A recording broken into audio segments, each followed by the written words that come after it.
The Angkor Archaeological Park represents the highest achievements of the Khmer Empire, dating from the 9th to 15th centuries.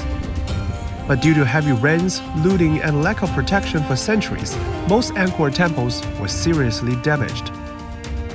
In 1993, China became one of the first countries to join the International Action for Safeguarding Angkor, launched by Cambodia and UNESCO.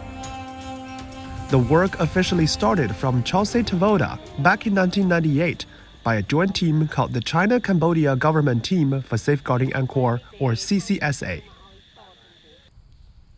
The temple is not large compared to other Angkor relics, but it was one of the most difficult to repair. 8 of the 9 buildings were severely damaged by the time the operation was launched. And after a decade of efforts, the site was restored in 2008 and started to welcome tourists once again. In 2010, 2 years after the completion of the Chausa Tavoda project, the team began restoring the Takeo Temple, one of the most majestic and distinctive of all Angkor monuments.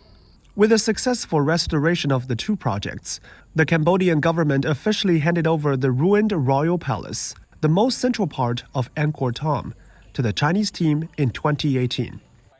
The main body is still under survey, and latest technologies, including AI, will be used to locate fallen bricks. The restoration of the royal palace site is expected to be completed in 2030, but this won't be the last job of its kind, as China is committed to joining hands together with other countries to protect historical treasures.